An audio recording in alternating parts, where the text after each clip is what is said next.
তুই আমার এই কোথায় নিয়ে আইলি? আরে দোস্ত, এতদিন তো তুই তোর ঢাকার খালতো ভাইয়ের সাথে ফোনে কথা করতি। আজকে তোরে আমি এমন একজনের সাথে পরিচয় করায় দিব যে কিনা আমার খালাতো ভাই। সে শুধু আমার খালাতো ভাই না, বলতে পারোস ও আমার বন্ধু। শুধু বন্ধুও না, আমরা দুইজন একসাথে অনেক দুষ্টু মিষ্টি জিনিস খাই আর অনেক মাস্তি করি। দোস্ত, আমারও না অনেক শখ।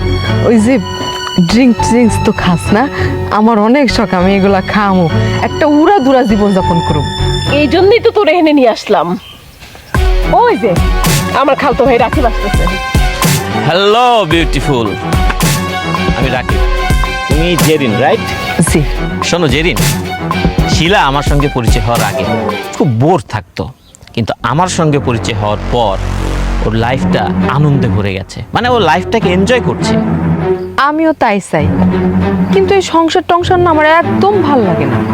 একটা মাত্র জীবন, একটু ফুর্তি টুর্তি না করে কাটাইলে চলবো, কিন্তু এই মুহূর্তে তো আমার জামাই এইখানে আছে। হ্যাঁ এখন আছে, কিন্তু 2 দিন পর তো আর থাকবে না। তারপর আমরা 3 জন একসঙ্গে ঘুরবো ফিরবো, মাস্তি করব, চিল করব, বারে যাব, ড্রিঙ্কস করব, পুরাই শহরের ভাইবস। ওকে? আমারও না অনেক স্বপ্ন বাইরে যাইয়া এই ড্রিঙ্কস কইরা একটু নাচানাচি করার। আমি না একটা সুন্দর জামাও কিনছিলাম, কিন্তু আমার শ্বশুর বাড়ির মানুষটা আমার পড়তে দেয় না। আরে কি কর, শ্বশুর বাড়ির মানুষ পড়তে দেয় না তো কি হয়েছে? তুই এখানে পড়বি, আমরা আছি না? তোর কে কি করবো আমরা দেখে নেবো, তুই পড়বি। হ, তা তো আসছি। আর আমার জামাই না আমার কখনো কিছু কইব না, একেবারে বলদ একটা। আমার ফুসলানিতে তার ভাই ভাবি সবাইরে ছাইরা সে আমার লগে আয়া করছে।